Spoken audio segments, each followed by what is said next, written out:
You're listening to Gen XP.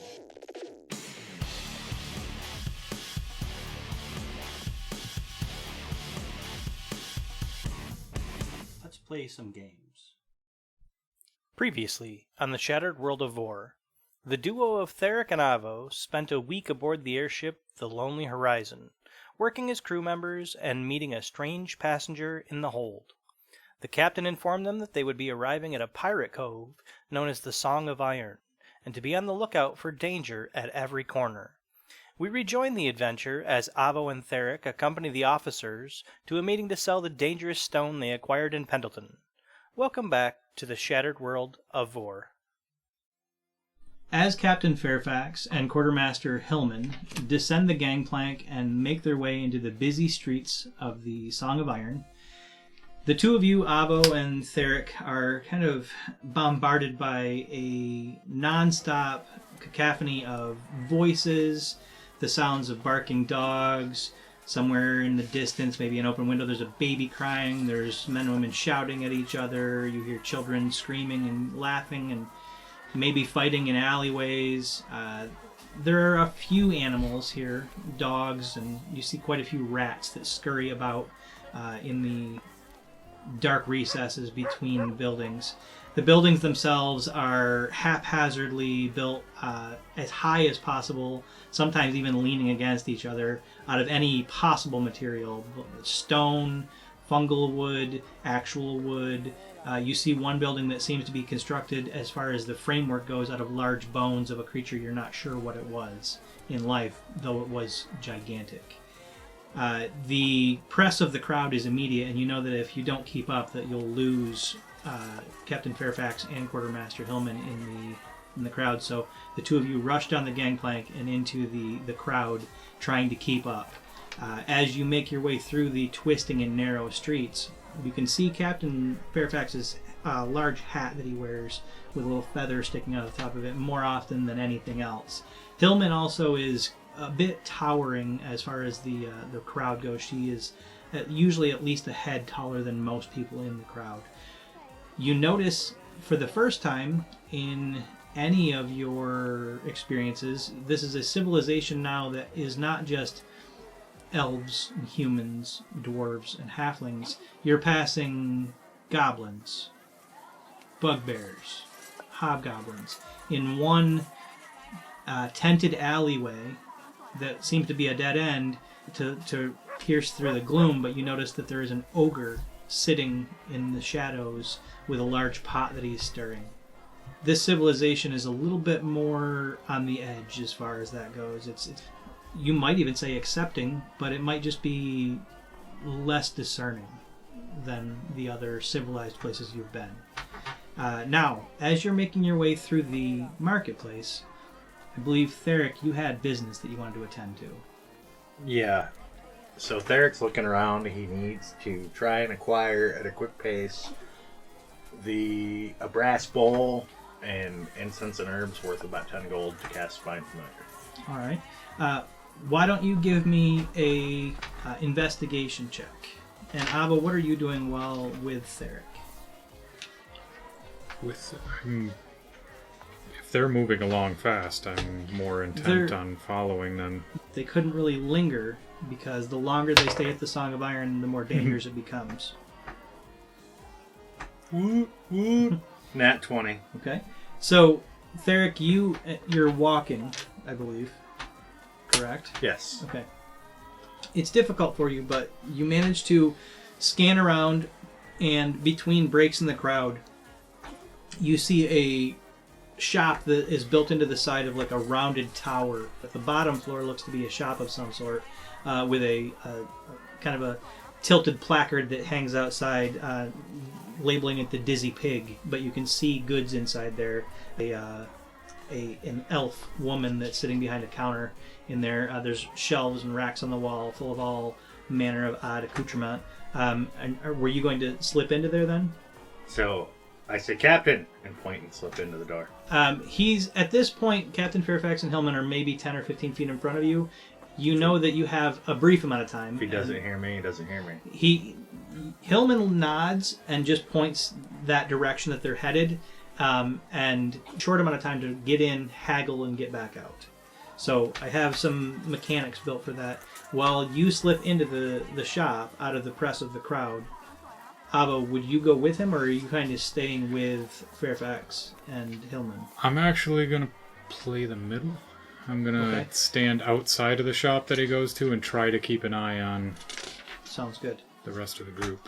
So, quickly, you blow into this shop. You see, Theric, there's racks of all manner of things. I mean, imagine walking into a combination of a general goods store, a weapon shop, an alchemy bin. There's bottles, there's bowls, there's a dagger. You notice there's the breastplate from a suit of full plate armor. There's a rudder for a ship. All sorts of things. Quickly, you start scanning the shelves, looking for something, and in here you do notice that there is a bowl of the type that you were looking for, a large brass bowl. Grab that. Okay. And then look around and see if there's like incense and herbs in a section. So the elf woman watches you. As soon as you step into her shop and start touching anything, you notice her eyes are just locked on you. And you hear in a very kind of a haughty tone, she says, "Can I help you?" So just need some supplies. What are you looking for? It would be faster if you just tell me. Incense and herbs along with this bowl here. And I walk the bowl up and set it on the counter. She slides the bowl away from you towards her and starts picking things up from behind the counter. And you see she's got some herbs. She doesn't have incense. So she sets them on the counter, and you were looking for the bowl and some herbs for burning in the bowl, I take it? And some incense. Incense I don't carry at the moment, but Do you know somebody who does? there are a number of shops here in the Kettle and Drift. Is this the first time you've been here? Yes, but I'm short on time. And what ship are you with? Lonely. Oh, what's that? Lonely Horizon. The Lonely Horizon. Well, I'll be sure to give you a discount then, since it's your first time in the Kettle and Drift. Let's call this 5 gold. Okay. Okay. You hand over 5 gold. She throws the herbs in the bowl and pushes the whole thing towards you. And you have a moment to step back. You're quickly stepping back out into the press. Well, I throw this in my pack as I'm going, and then... Alright, and I say, where can I get some incense? She You said now that first time in Kettle and Drift. Yep, now that you've paid her, she's like, "All right, you'll find it I out hold there." out another gold. She holds her hand out. Oh no, you tell me first. She says 2 gold, and I'll point you to the exact shop that you need. I pull out 2 gold and hold them in my hand. I throw her 1 Okay, she catches it deftly. and hold the other one here. She says there's a building about a block down this way after you make a corner to the left named Secret Sales. It's run by a very unpleasant man by the name of Curtis. He carries incense. And then she reaches out towards the other gold. I chuck it to her. Okay, she takes it. Captain Fairfax and Hillman are getting further and further away. It's becoming difficult to notice where they are. Like, you see the hat every once in a while as you see Theric coming back out of the inn. Or not the inn, but the shop. Right. So I whistle at him as I start moving towards them. Okay. So here's what I need you to do. For you, 2 of you to catch back up to Captain Fairfax and not lose him in the crowd, is you're each going to roll a perception check. We're going to add the results together, and if you get over a 25, then you are still with Captain Fairfax.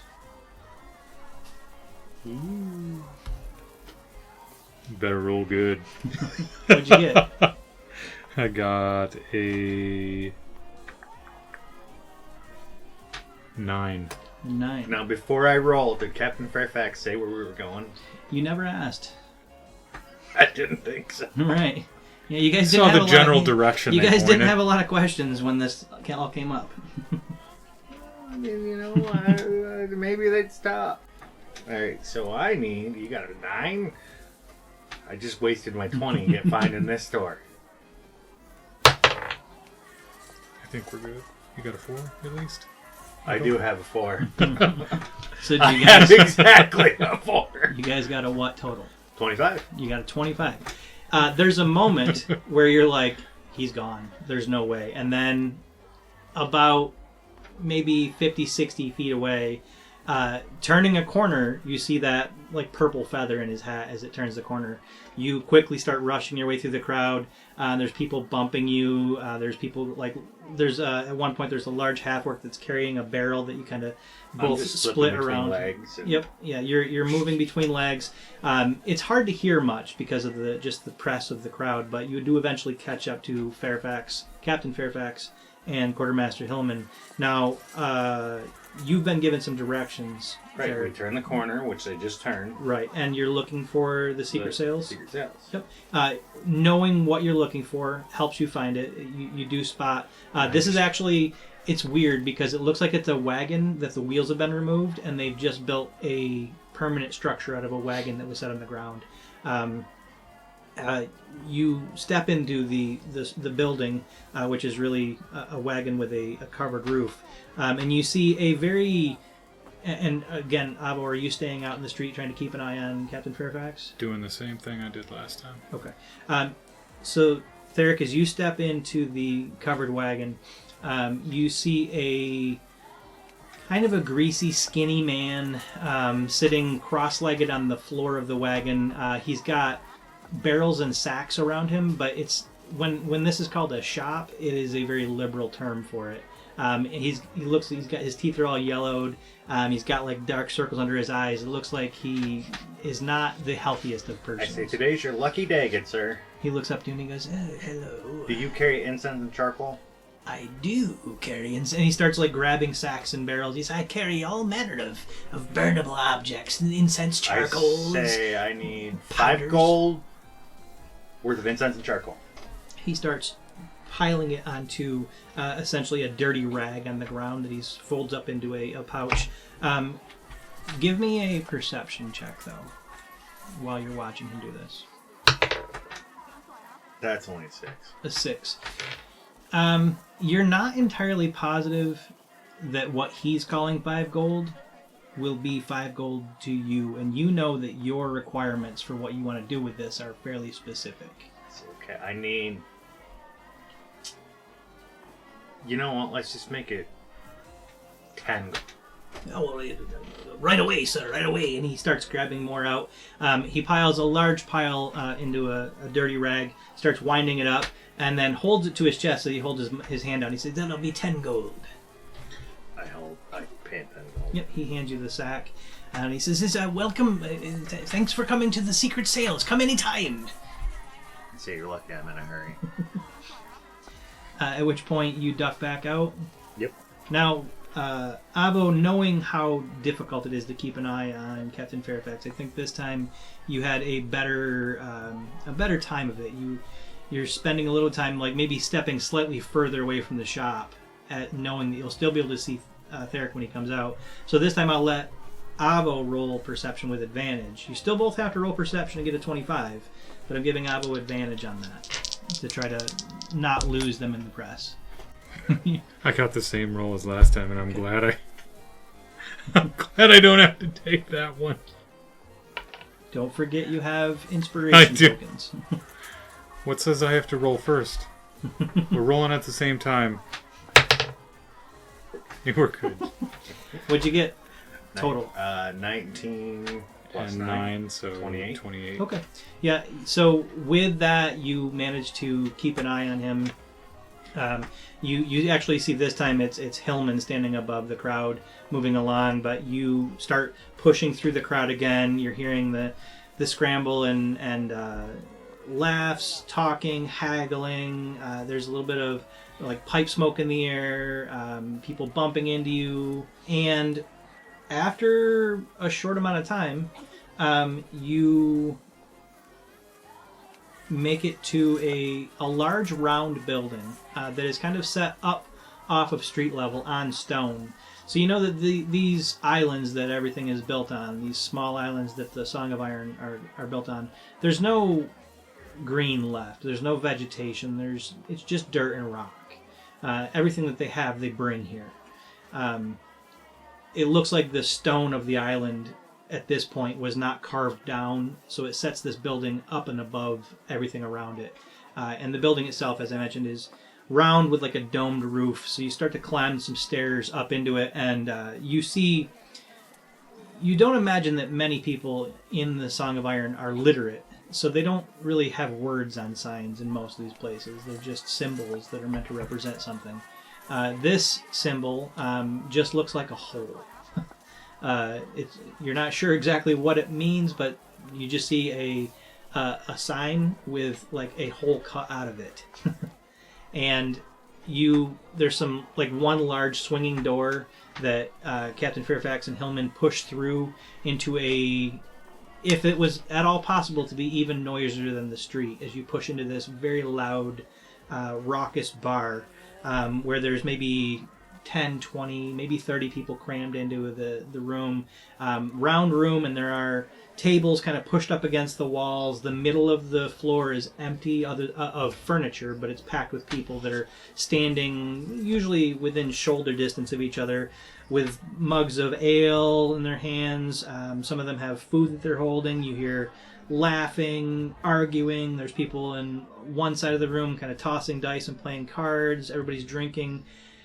As you both step in, Captain Fairfax and Hillman start making their way across the room. Both of you, with your passive perception, happen to notice as you look down, there is a unconscious human slumped against the wall next to the door with a clearly broken jaw and an eye fully like blackened over that will not open for sure when he does come to consciousness.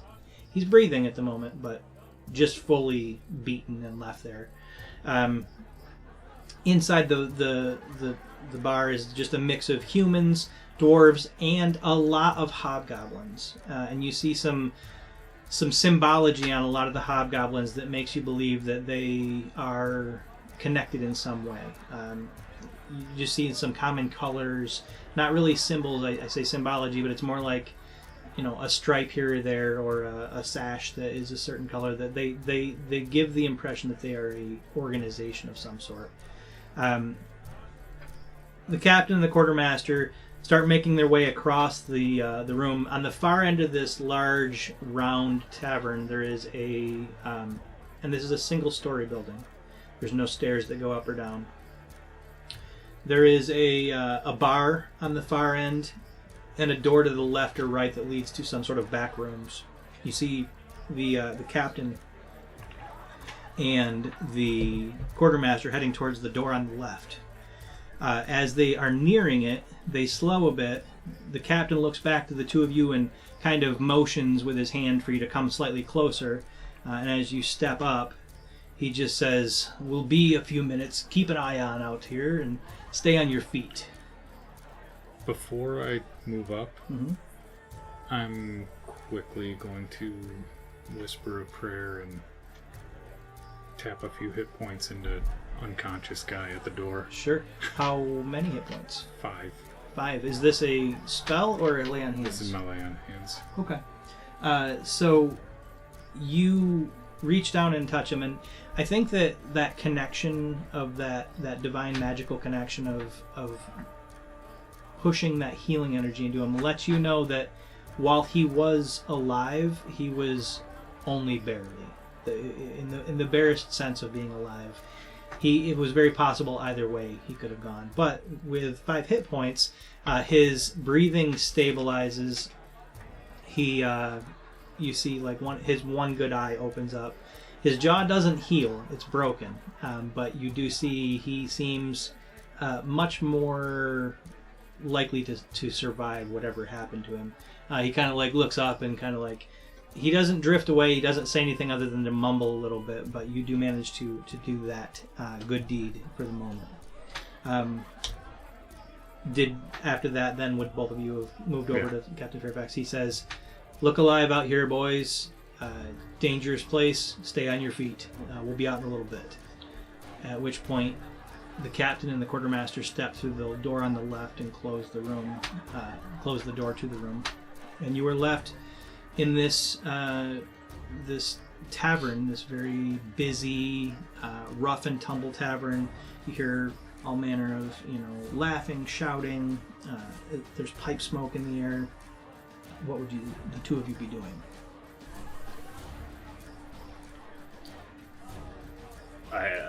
Theric just kind of looks around, and then I look up at Avo and I go, bar? Is there room at the bar? If you push a little bit. Sure. All right, so the two of you make your way over to the bar. As you start pushing your way through the crowd trying to get there, and you're not being rough, clearly, I don't imagine, but you are using your body, mostly Avo, to kind of like elbow and shoulder your way along, using your size. You're not the biggest person in here by any means. There are many large hobgoblin people in here. I'm tall, but I had a feeling that I wasn't the biggest. Yeah, there's quite a few. In fact, about halfway to the bar, as you're making your way across the room, you go to...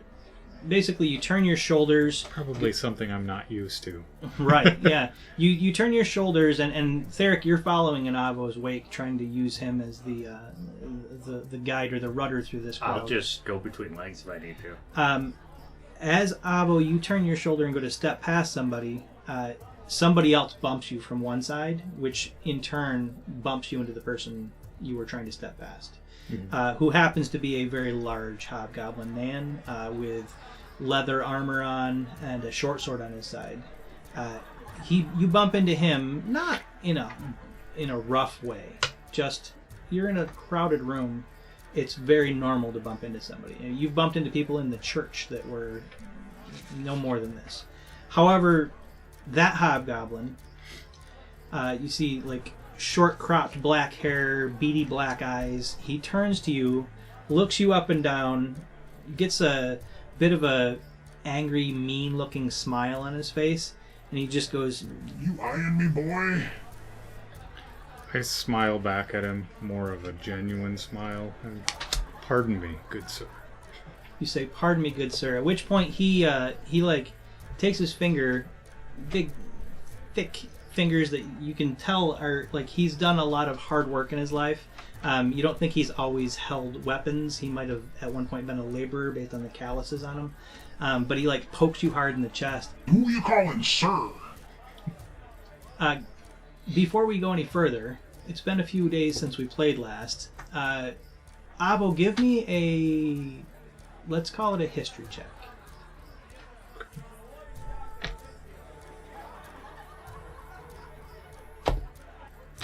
$19.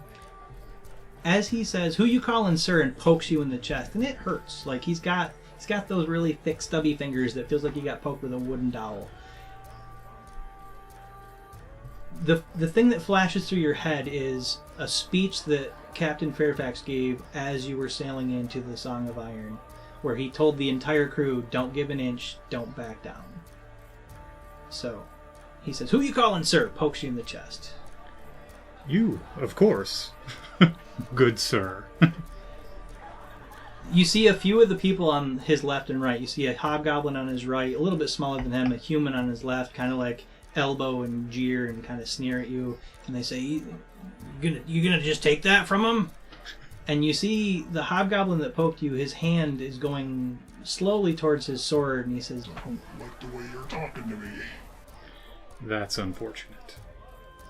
at which point he grabs the hilt of his sword. I wouldn't. Are you trying to be persuasive, intimidating? What are you trying to do? Persuasive. Okay. Give me a persuasion check.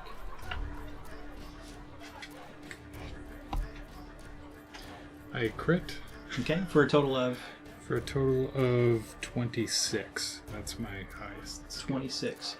He pauses for a moment, and you see, you believe, and I think both of you believe, watching this happen, if this hobgoblin was alone, he would back down.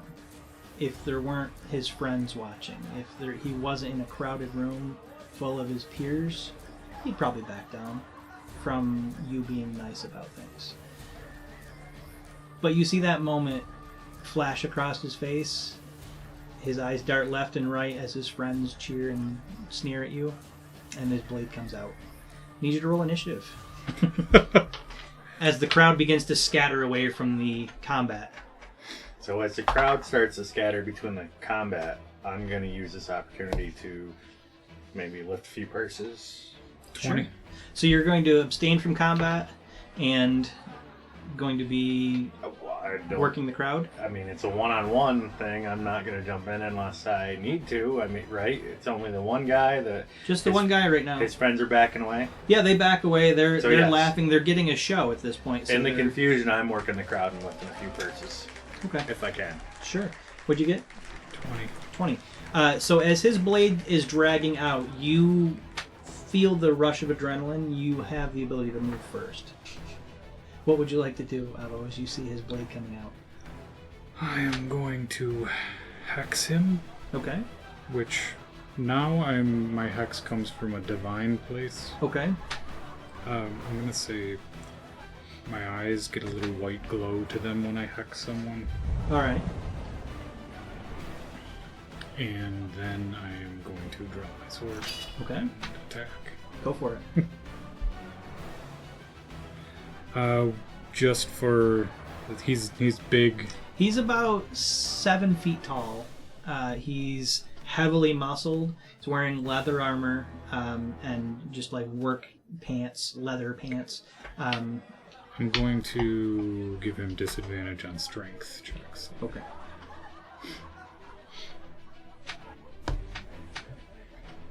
And I will hit a 21. That will definitely hit. What sort of an attack would it be? How much room do I have? As the room starts to push back, you've got maybe 4 or 5 feet around you at this moment. I mean, this is literally a half a second into violence starting. So people have started to scatter, but not a ton of room yet. But we're fairly close when this takes place. Oh, He just poked pushed. you in the chest. You're about 6 inches away from each other when this starts to happen. So it's more of a pull my saber out and then just slash back across his. Is it a saber? Hopefully, it is the rapier that Rapier, I was okay. given. Yeah. Okay. So you pull the rapier out and whip it straight back across? Yes. Nice. Okay. Go ahead and give me damage.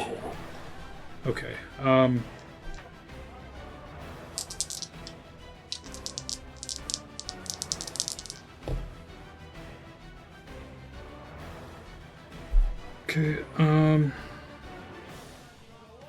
That's 7 piercing and 1 radiant, but I'm gonna go ahead and sack a spell Okay. To smite? to smite. Okay. What does a smite look like when Avo does that? Look or sound? It's going to be the same pale white glow gonna come from my blade. Nice. Okay. All right. Should have brought more d8s. For a total of 3. So total damage? Shit. 8. Or 10. Yeah, 10. 10 points of total damage? Okay. Yeah. All right. So as your rapier slides out, comes jabbing back in, you run him through the stomach. He grunts in pain, but it doesn't stop him from drawing his short sword and taking an overhand chop at you. Okay. And you do hear his friends kind of, "Get him, Bruno! Get him!" His blade comes down, hits a 21. That's gonna. Okay. It's a total of 9 points of damage as he just hacks into your shoulder with his short sword. Then he does step slightly backwards, not out of range, but just to give a little bit more room for maneuverability. Do a concentration check. Okay. I'm good. All right. It's your turn. I am going to swing at him again. Yeah, Theric, you kind of went with the rush of the crowd away, and people are like jostling. You can already hear people starting to shout bets. This is seconds into this, but you hear, "I got a gold on the hobgoblin. I'll take that bet." You hear people starting to yell bets. I jump up and I say, 8 gold on the human! 8 gold on the. Give me a persuasion check. 11. Total of 11. I'm going to say that somebody says, I'll give you 3 gold on the human, against the human. So somebody takes your bet, but only for 3. So, item interaction time. I'm also drawing my dagger. So. Okay.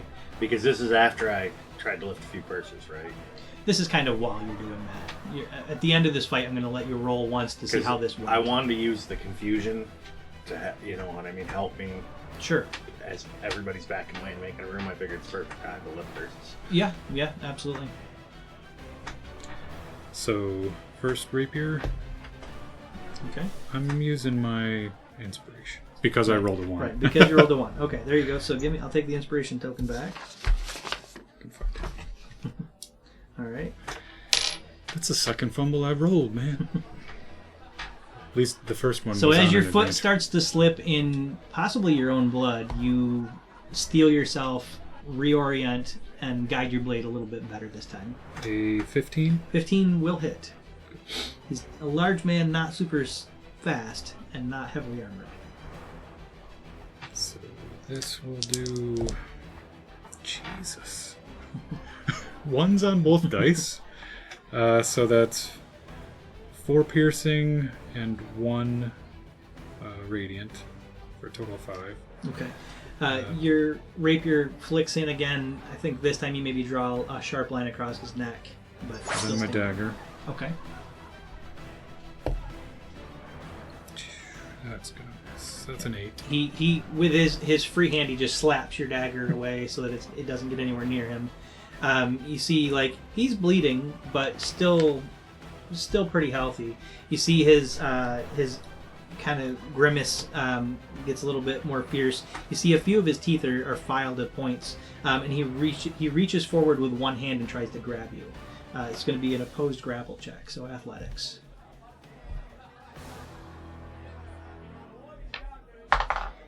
He's got a 18. I've only got a 15. All right, so he does reach out and grab you. He grabs you and starts pushing you back towards the bar, and he moves you a total of 15 feet. There's maybe 10 feet between you and the bar at the end of his movement, and then he does try to stab you with his short sword. He hits an 18. Hit. For 5 points this time as the blade digs into your midsection.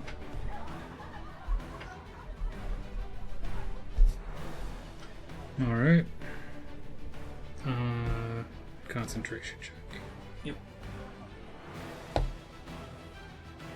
That is going to fail.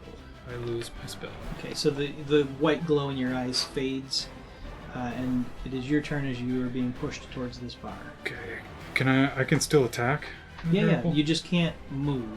Okay. Then I'm just at close quarters, gonna work on stabbing him. Okay. Can I take an action? I'll tell you what. You want to take an action before or after Avo moves? Well, or between their turns? okay.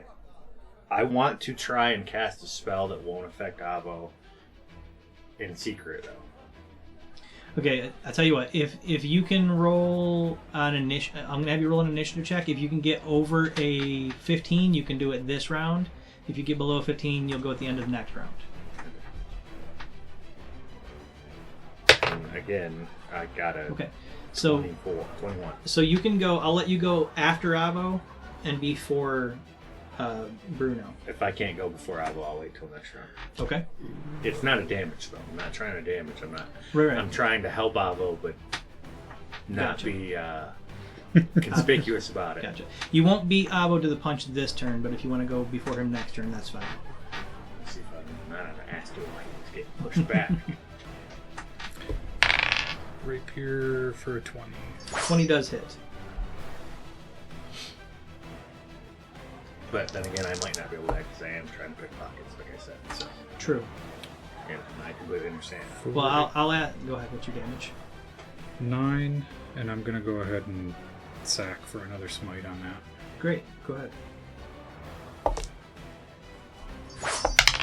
All right. So you definitely hit. What's the damage? It is going to be 4 from the sword and an extra 9 from a smite that I'm doing. So a total of 13 at that Yes. point. Then. Okay, Right. with that, how would you describe your killing strike on this hobgoblin as you're being pushed He's back towards the got bar? me grappled. I guess I kind of struggled and just bring the point up through his ribs. Okay. With a wet gurgle, I think that your blade goes And then- most of the way into his torso. And then push him off of me. Okay. And as your blade pulls out, I think there's still a little bit of that white glow mixed with his blood for a moment as your blade frees itself. At which point he collapses backwards on the floor, unmoving. And there's a moment of silence, and then people just start collecting bets. They're like, yeah!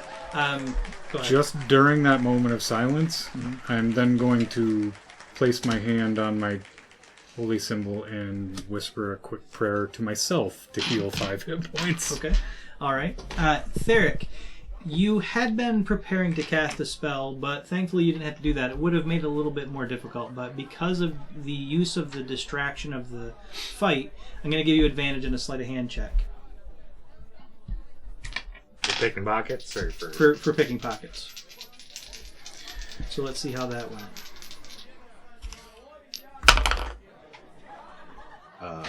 27. No. 25. I'm sorry. Okay. In the...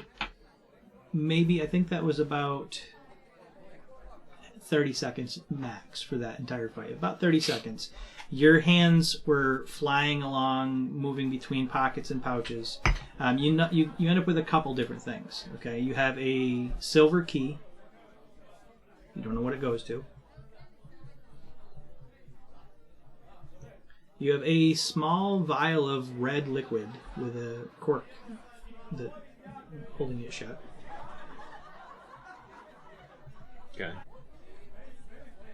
12 silver pieces.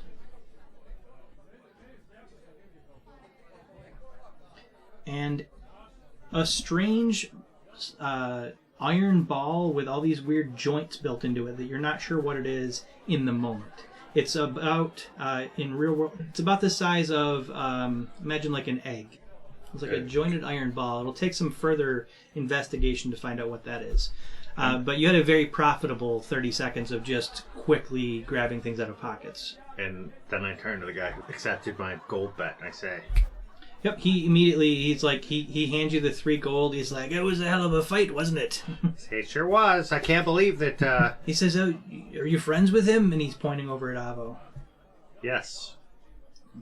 Well, you know, there's money to be had here in the pit if you're looking for another fight at some point. Oh, the pit. I look at him and go, I get it now. I get it. Yeah. The pit. It's known for a few things, but mostly for blood on the floors, if you know my meaning. Already, so the friends, quote unquote, of Bruno that kind of egged him into attacking you, have already grabbed his body, and dragged him outside. They don't seem to have any ill will towards you. Well, before that, is he wearing any kind of cloak or anything like that? No, he was wearing leather armor with like a tattered shirt underneath, and just pants and a sword belt. He had a pouch, but as soon as his friend started dragging him, that seemed to vanish. Wasn't worried about that. I just was looking for something to wipe my blade off on. Guess my leg. Right? Yeah, that'll have to do. And without another bat of an eye, the bar returns to its normal clamor and loud. Before the crowd fills in, I shoot over to Ava, who is right at the bar where we wanted to be anyway. Yeah, So, yeah. In fact, when Ava was being bum rushed towards the bar, which you believe had you got to the bar, his plan was to slam you into the metal part of the outside of the bar, which would have hurt most likely. But he didn't quite make it that far. But the two of you, Theric rushes over to you, and the two of you can turn around and step to the bar. well, I in an spring open up spot. and sit on the bar. Okay.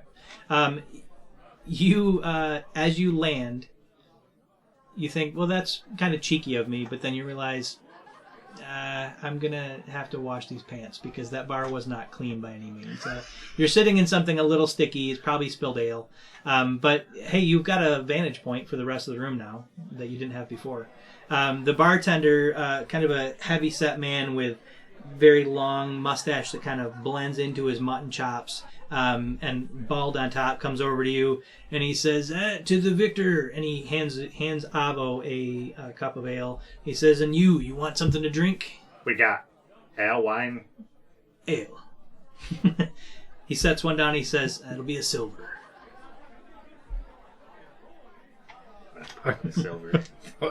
He takes the silver from you, pockets it, and then goes back to the other end of the bar where he looks like he's wrestling a wooden half keg into a harness.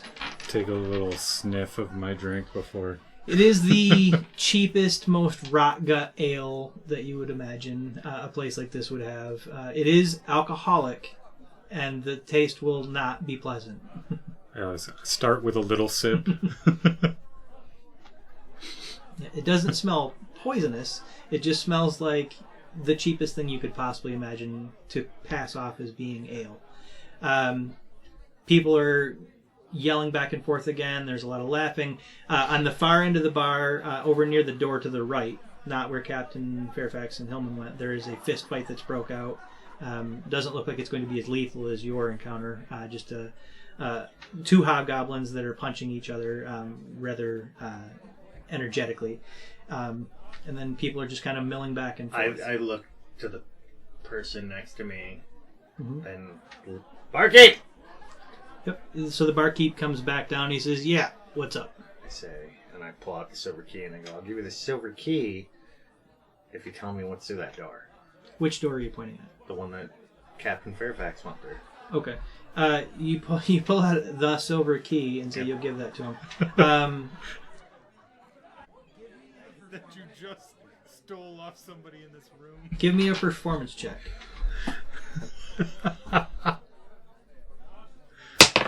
Why's everything got to be about charisma? 3? He says, I don't need the key to your diary, kid.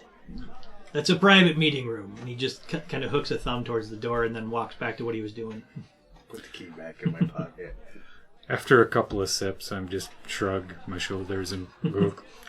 Just get it over with. Is the key made out of real silver? The key is made out of real silver. Yeah, and it's a finely made key. You just don't know what it goes to. In weight terms, it's probably worth 3 silver.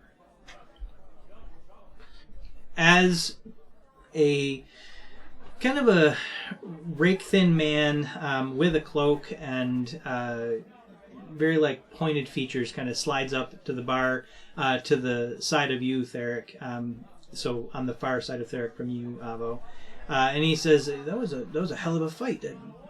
We all appreciate that, and that kind of entertainment here at the pit. You fellas look like you're new here. I've never seen you around. Is that the case? We won't be here long. Oh, you're passing through then. What ship you sail on? The Lonely Horizon. Lonely Horizon. I'm not familiar with that one. And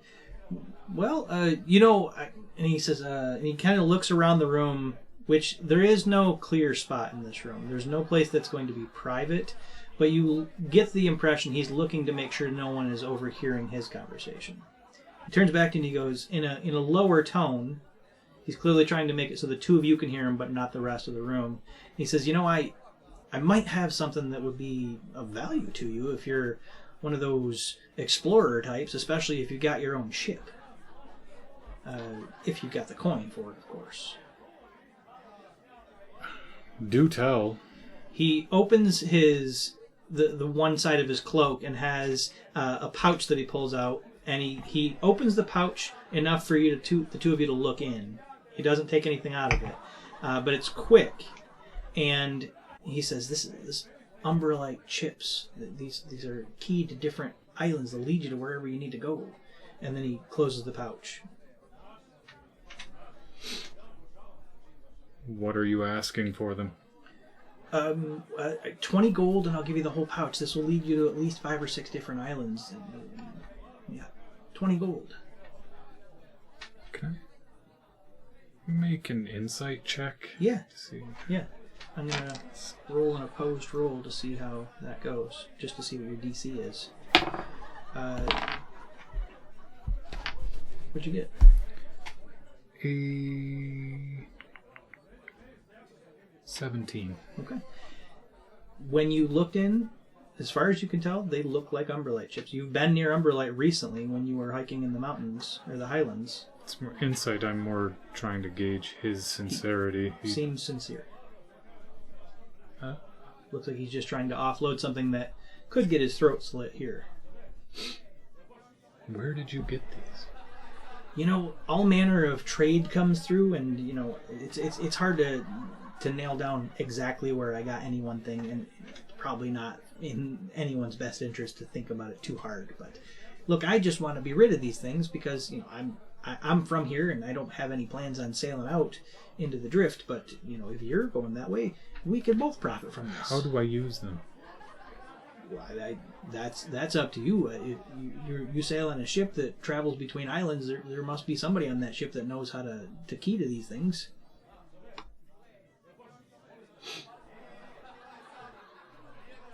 Assuming they're actually what you said. I'm a man of my word. Alright. I'll give you this silver key and this vial of red liquid. They're easily worth the same amount. Give me a persuasion check. Deception? You can give me deception, if you prefer. I would prefer to give you deception. Okay. He's going to make an insight check. He 19. You got a what? 19. He looks them up and down and he says, he kind of looks around and he says, deal. He pushes the pouch towards you, takes the key and the liquid and stuffs them in his cloak. And he says, well, it's been real nice talking to you fellas. He downs a drink that he was holding and then turns and walks away as quick as possible. Nice going.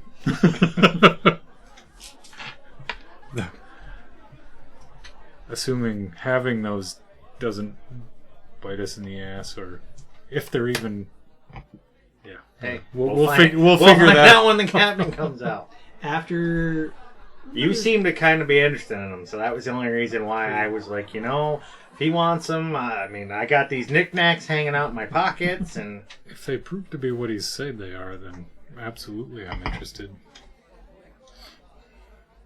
The bartender has circled back to your end of the bar, noticing that you finished your drink. He says, you want another one?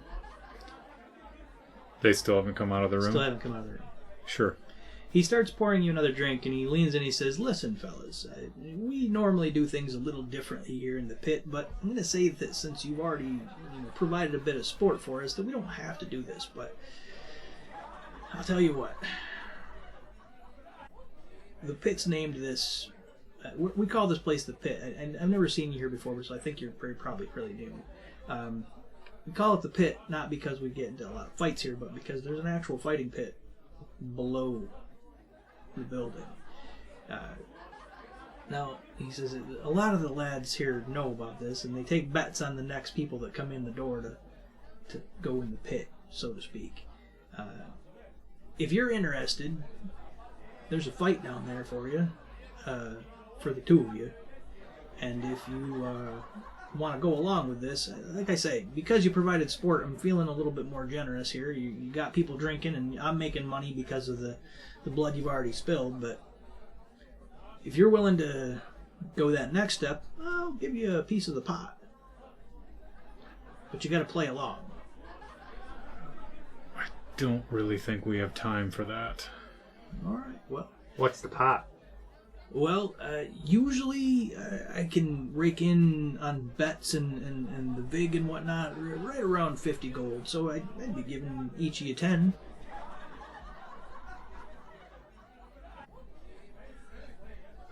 You sure you don't think we have time?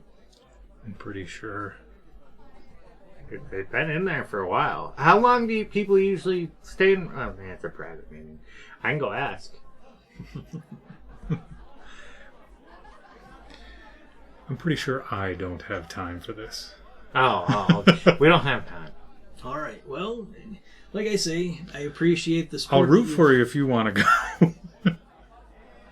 He said to both of us. Both. When you say that, when you say you'll root for Theric, you see the bartender kind of like shake his head and he says, no, you can't send the little guy down there by himself. What? Oh! As soon as he said that, Theric, like, why not? That thing's way bigger than you would eat you alive. What thing? Well, like I said, there's a fight down there for you. It's, you know what? If you don't have the time, you're not interested. I understand. Wait, no. I'll We're do good. it for half. He says, You know what? Because I'm a little guy, you can get even more. Maybe I'll do it for half. you want to go down there by yourself. Well, you got to tell me what it is first. It's a big thing about the size of an ox. It's got claws, a long tail. I wouldn't suggest by yourself. The two of you, maybe. Not Like to I said, mention, I'm sure the crew will be out any time now. I'm trying to see if I know what he's talking about. you see he does look at the floor in the middle of the room. Okay. I will let, because Theric, you're trying to figure this out, I will let you make a perception check. I know what your passives are, but I'll let you make an active perception check as you, I think you look where he's looking. 17. The floor has small gaps between the boards, and now that you look where he's looking, you notice that the floor in the middle of the room probably opens up so that the people up here could watch what's happening. And you hear, it's hard because of the constant din of the tavern, but down below you can hear like clicking and maybe the movement of like a shell grinding against itself. Just a... That doesn't sound like... That sounds like an insect. Yeah, it's a right big one too. I don't know where they found it, but it's been down there for a couple days. We've been trying to figure out which unlucky bastards to send down there after it. It's not like we have to go anywhere. It is like we have to go somewhere. We just gotta go down. No, He like looks like he's about to walk leaving away. this place. He says, look, I don't want to see anybody die today, and sending two people down there would have Don't been lie rough. now. Well, okay, I'll be honest. If it's bringing in the coin, I don't give a right shit about it. But I don't really think...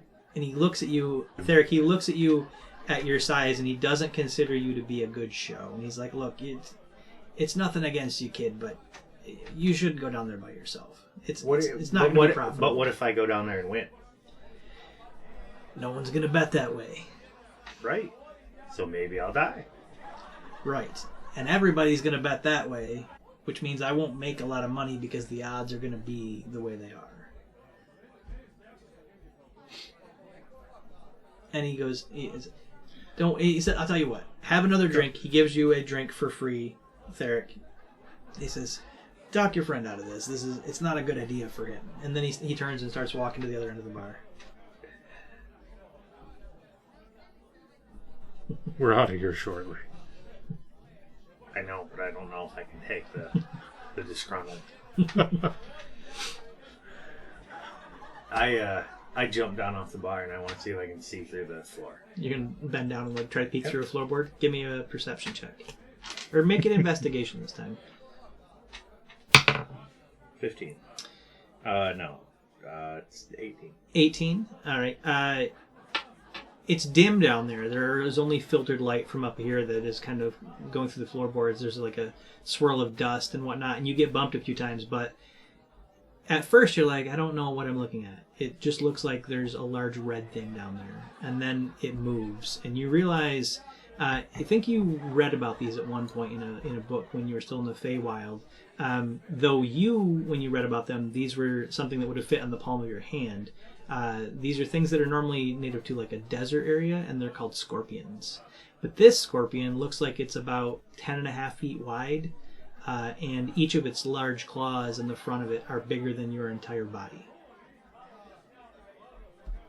It is kind of slowly pacing around in this room below this tavern, and that's what you're hearing, like this just chittering, clicking noise as it clacks its claws together. Its tail kind of whips back and forth occasionally.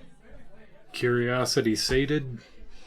I think I can take it. And I hop back up on the bar. Okay. The puddle that you were sitting in splashes again.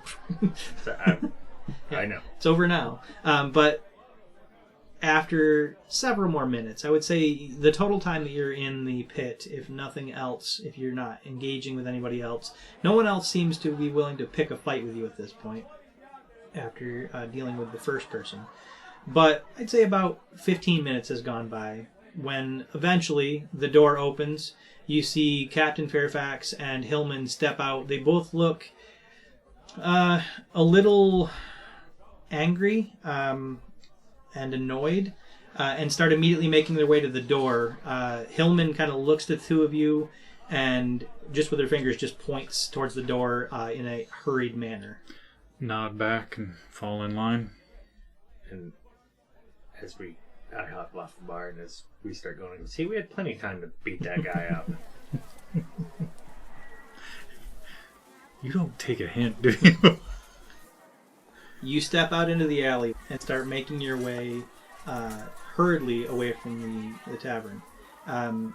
Captain Fairfax motions the two of you up so that you're walking in a tight group, not hanging back like you were at first. He quickly pushes a bag into your hands, Avo. Okay. And he says, "Don't look in this. Just hold on to it. Okay. Keep How an big eye is out." it?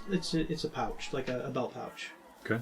He says, "Keep an eye out. If we run into trouble, we split up and we meet back at the Lonely Horizon."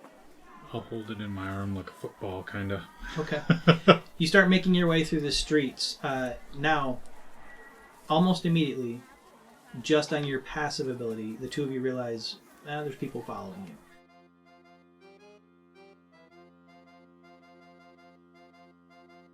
Thank you for joining us on the Shattered World of Voar. Tune in next time to see if the crew escape the Song of Iron.